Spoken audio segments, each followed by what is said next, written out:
Estamos no módulo 4. Vou falar com mais detalhes.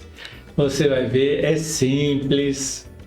Este módulo fala sobre uma porta decorada com tiras de camisetas. Foram muitas camisetas. Você vai ver qual foi a minha ideia com relação a essa decoração, porque tem uma outra porta mais à frente, no outro módulo mais à frente, que também eu usei tiras de camiseta, mas nada parecido com este. Este eu me inspirei em troncos. Já vi o tronco cortado, né? E ele mostra os veios do tempo, do seu crescimento e sua história com relação à sua vida enquanto ali árvore. Então eu me inspirei nisso. Olha só que legal como foi que eu fiz. Essa porta já é decorada de um dos lados com isopor e tem um puxador, uma maçaneta muito legal feita pelo Marlos. E era uma porta de um armário de deslizar que quebrou-se e aí a gente reaproveitou para este lavabo. Veja então as emendas da porta do armário com a madeira que foi acrescentada por conta do tamanho da porta, né? E você percebe que a porta não é retangular, porque a parede não é retangular. E as camisetas, tira-se as costuras, faz uns picotes, mais ou menos de alguns centímetros, e tem essa etiqueta que também vou usar na decoração. Aí você tira a manga, tira toda aquela parte da costura, picota, como você viu aí, e puxa. Aquela malha que não estica, que não tem esse processo que você vê aí, que eu acho super legal essa parte da dobra, ela vai ser também usada no puxador. Então eu calculei aí uma medida de uns 21 centímetros e depois, para conseguir a vertical, eu usei essa régua que tem um nível. Essa foi a melhor ideia que eu tive de procurar, né, manter o nível, por conta de que aquele nível não mente. Então, mesmo tendo um ponto, eu através daquele ponto consigo fazer uma reta. Olha que legal o começo.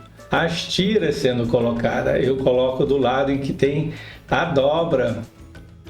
E é muito legal de se trabalhar, muito bacana mesmo. Então, toda essa parte eu acabei usando essas tiras para decoração. Essa parte da dobra da lateral, né? E ali depois tem o isopor, como você vê. Olha só que bacana que fica o efeito. E não tem que ser uma reta, porque é como eu falei da árvore, né? Tem várias histórias e ela cria ondulações. E aí eu fiquei pensando nessas ondulações enquanto projetava. O ideal é isso, se inspire em alguma coisa e trabalhe em cima dessa inspiração. Mas não tem que ser uma cópia. É só uma inspiração. E eu procuro manter o lado das dobras, mas quando não acontece, eu também sigo em frente. A melhor tesoura aí que eu encontrei foi a tesourinha para fazer esses picotes. Não tem problema das cores das camisetas, porque depois tudo isso vai ser pintado. Às vezes eu aplico a cola quente também dentro da tira. Olha que bacana.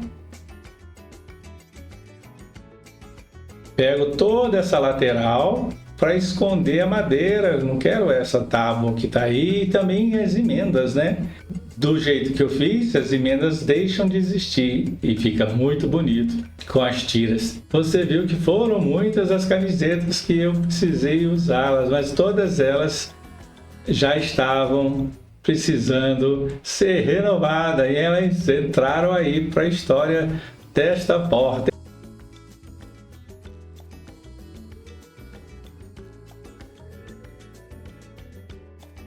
Esse espelho aí que estava no lavabo, eu vou usar na porta. Eu estava vendo se iria dar certo ou não, e deu. Realmente deu. Colocou-se um preguinho e fiquei esperando a hora dele ser colocado. Olha essa tira que eu achei muito curioso, a malha que não estica.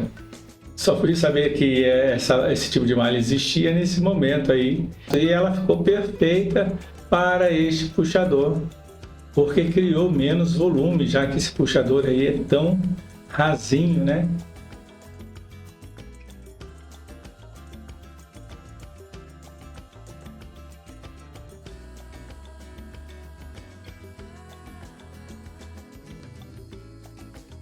Então, em algumas partes você vê reto, em outras partes eu vou colocando apenas um pedaço de tira e vou criando ondulações.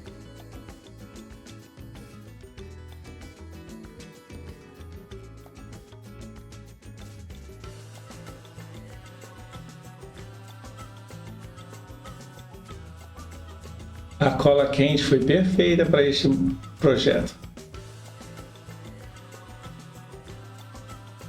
Veja a porta toda coberta com as tiras. Se fosse parar por aí, eu usaria pelo menos uma cola com PVA para dar uma proteção extra às tiras e também para poder limpar depois, caso houvesse necessidade, né? Principalmente no puxador.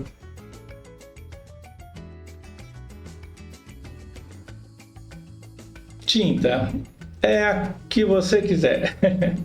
Estou usando a cola, mesmo dando prosseguimento, eu acabei usando cola para garantia de que elas iriam ficar muito bem coladas entre uma e outra. A própria tinta faz isso, né? Tinta à base d'água. Então, olha só, eu usei uma cor que vai para o tom do amarelo, uma cor areia.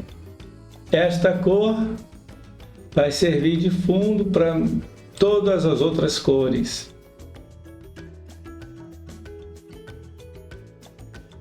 Bonito, não?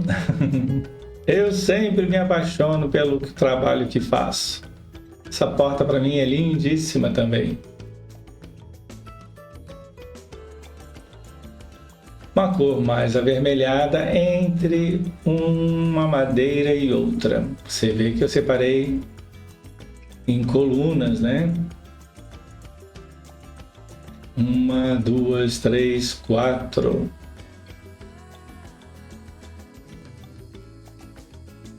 Daí para frente ela não precisa cobrir 100%, jogando um amarelo mais vivo na área central para poder fazer com que ela se realce.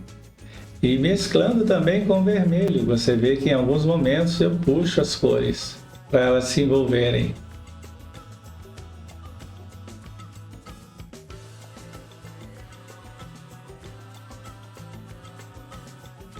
Agora uma cor mais cinza lunar, mais acinzentado. Não chega a ser um preto, para dar mais profundidade sobre o vermelho. Então você percebe, né? Se você se inspirar no molde, não pode deixar tudo mais avermelhado. Tem tantas cores de madeiras para poder se inspirar. Essa foi a minha ideia. Então, aonde eu quis dar uma quebrada da tábua, você vê que joguei o vermelho fazendo um corte.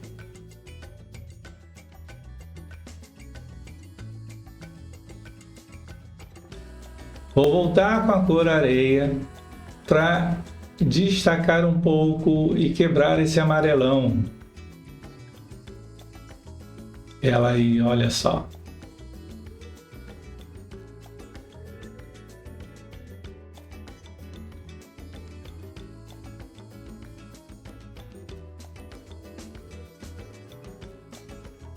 Tudo é muito bonito.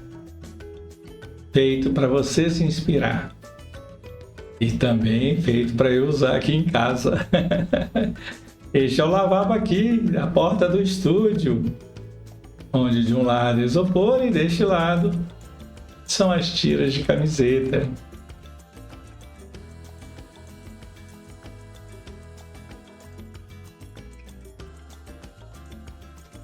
Sim, apesar do prego, cola quente para que ela fique firme, não balança com o abrir e fechar da porta. E aquela tira adesiva que você viu foi ali para baixo.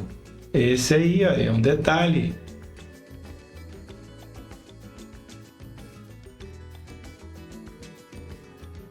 E para finalizar, você pode usar um verniz à base d'água, pode usar um verniz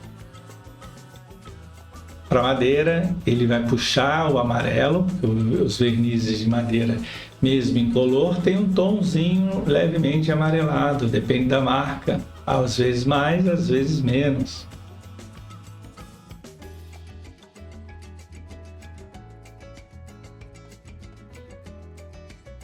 Eu uso muito complementos acrílicos e dou uma pincelada desse produto. Se compra em material de construções, acho que é de 3.500, 3 litros e 500 ml. Eu espero que você tenha se inspirado com esta porta, mas tem mais ainda. Vamos para o próximo módulo?